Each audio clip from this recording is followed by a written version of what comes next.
What is up, everybody? Welcome back to Water Cooler Talk. My name is Caleb Turner, and I'm a sports writer at KSL.com. It's Sunday, September 21st. We're coming at you with another roundup of the latest headlines, results, everything going on, so you can have your discussions around the water cooler with your friends, with your family, whatever it might be. And it was an exciting weekend.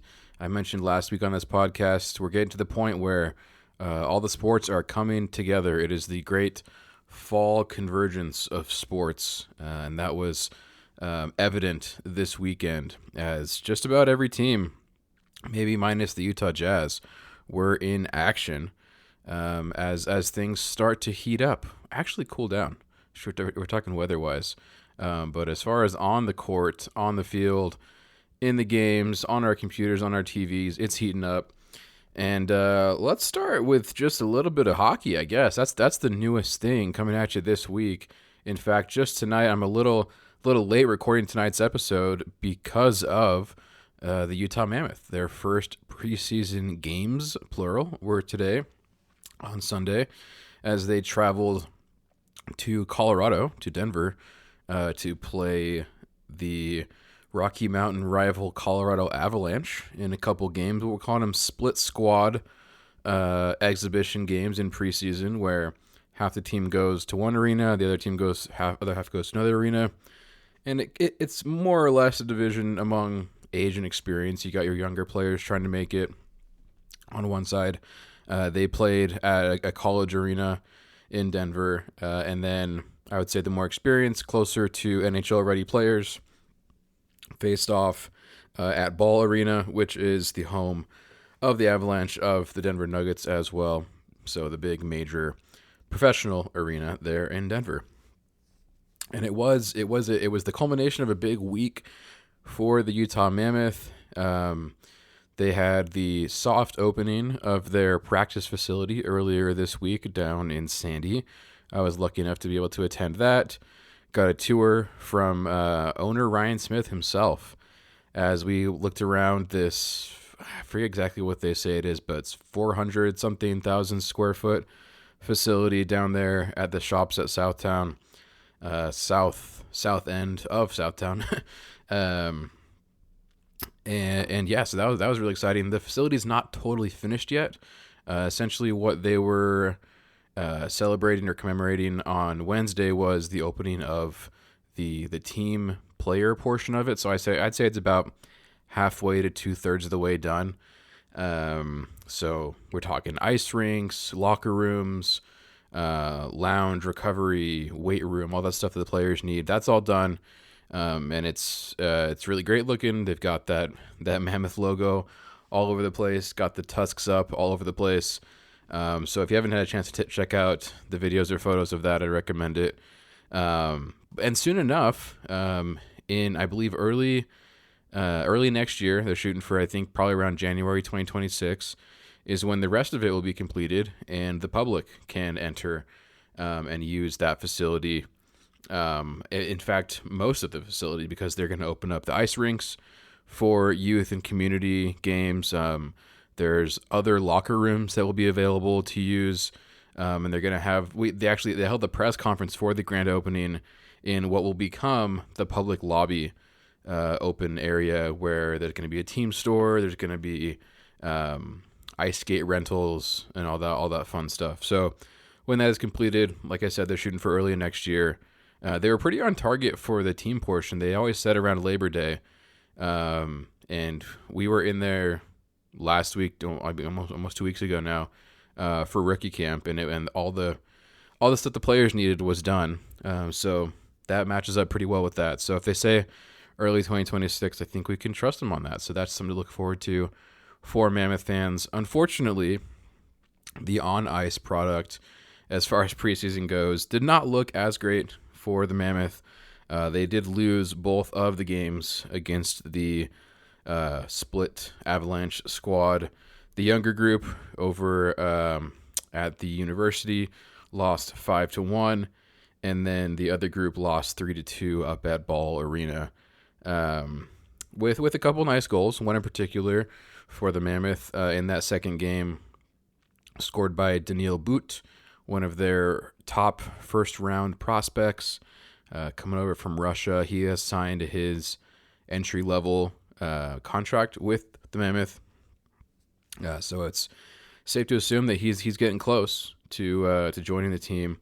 I would venture to estimate that he will probably play most of this season down in Tucson, which is where the AHL team for the Mammoth is, the team just below the NHL level, the Tucson Roadrunners. I think that might be where we see more of Boot this season, but his Russian countryman / teammate, former teammate with their Russian club, Dmitry Simashev, he's a defenseman.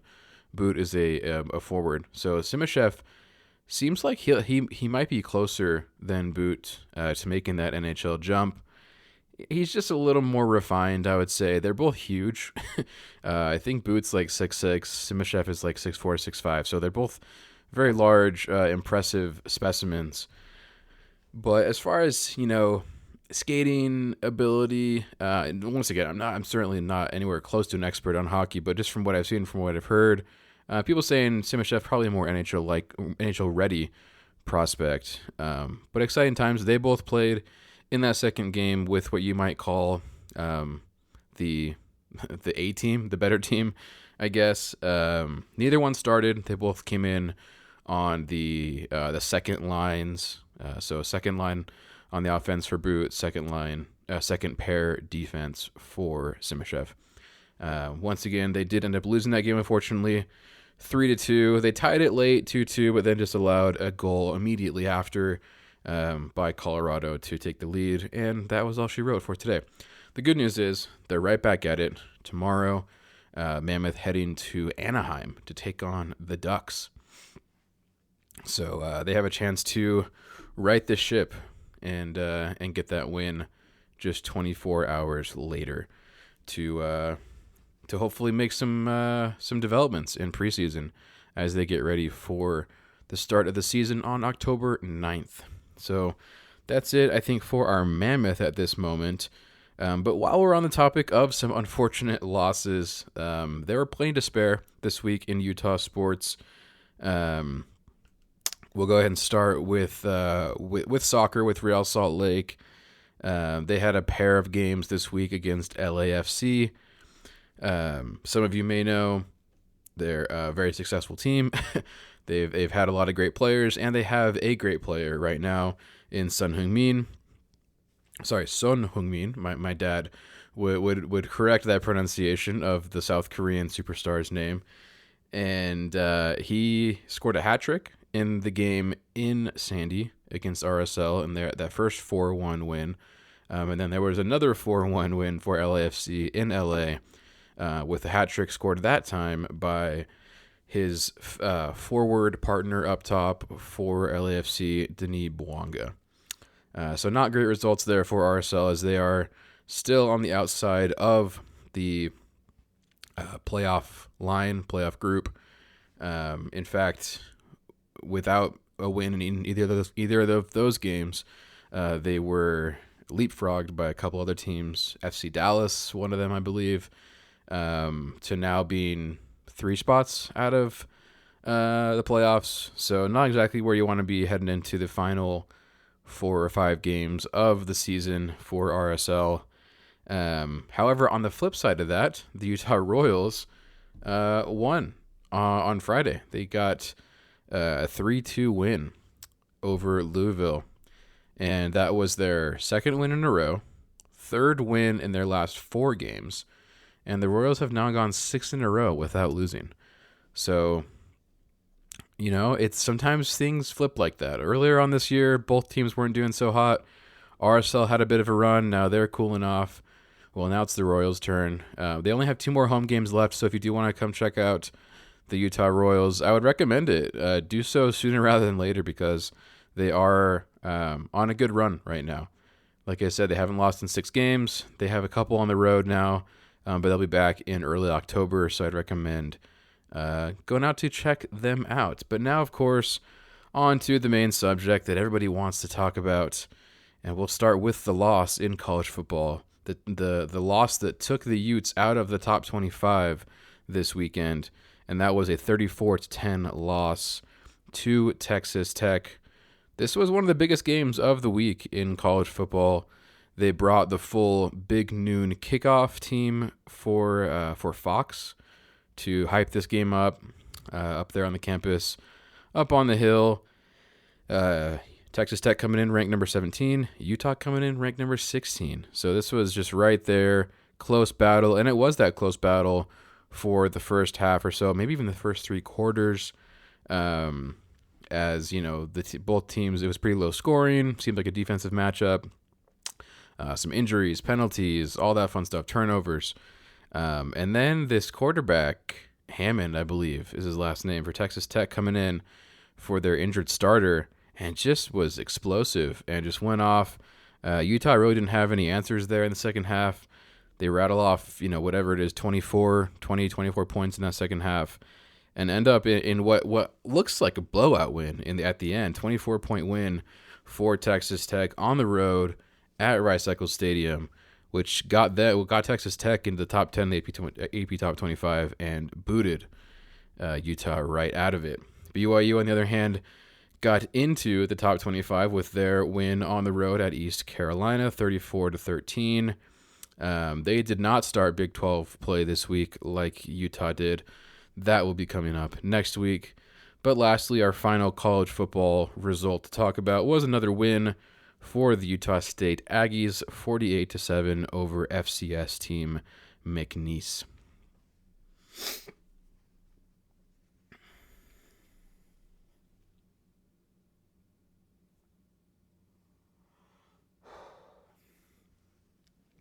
And moving on to our preview of what is to come this next week in college football. We'll start with Utah State, right where we left off.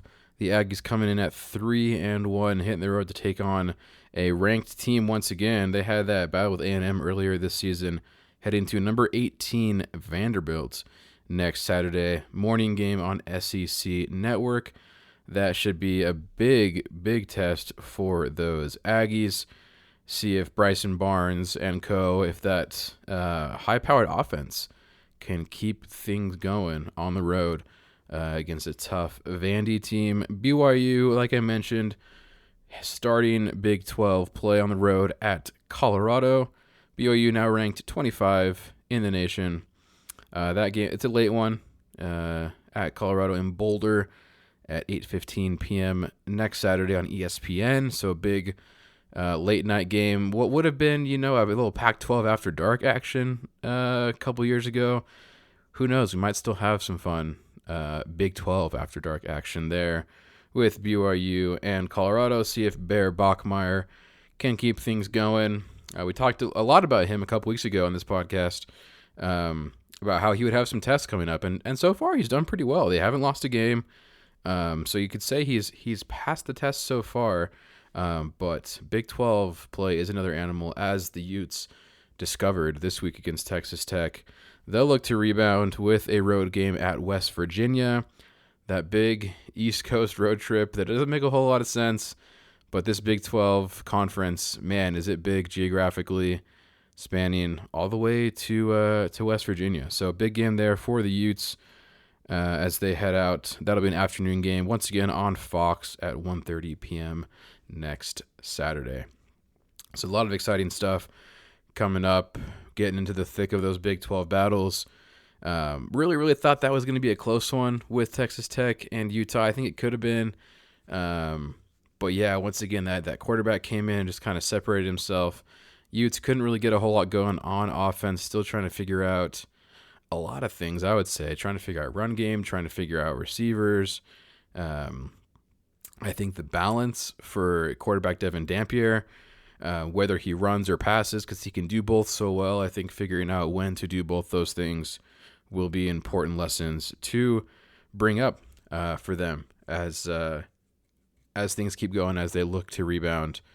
Like I mentioned, in a tough conference that's, rebounds are not going to come easily. So got to fight, got to claw, got to figure things out during the week. Hope your team stays healthy, as for the majority, both squads, including Utah State as well, BYU, Utah State, and Utah staying pretty healthy, which is always great to see because we want full strength heading into that Holy War game here in just a few weeks. We're not that far out now. I think I mentioned that both teams were going to play 6 games before the Holy War. So now looking at these records, 3-1, 4-0, whatever it might be.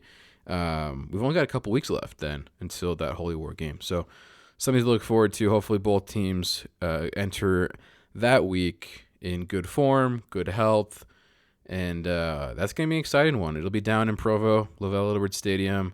I know some of the media personalities that came out for that big noon kickoff at the U commented a lot on the rivalry and how just the energy around it made them want to come back to watch the Holy War game down there in Provo. So we'll see who shows up there. If Utah can rebound and BYU keeps winning, who knows? Maybe we'll get a ESPN College Game Day, even better, right down there in Provo. Which I don't think game day has come to Provo, man. At least since I've been affiliated, which has been 10 plus years now. So could be exciting times depending on how those two teams are looking come the Holy War, Week 7. So thanks for listening, guys. This is a bit of a quick one this week, but we'll be coming at you with, of course, more content this week. Stay tuned to KSL.com for all the latest on all your favorite teams, and we'll catch you next week.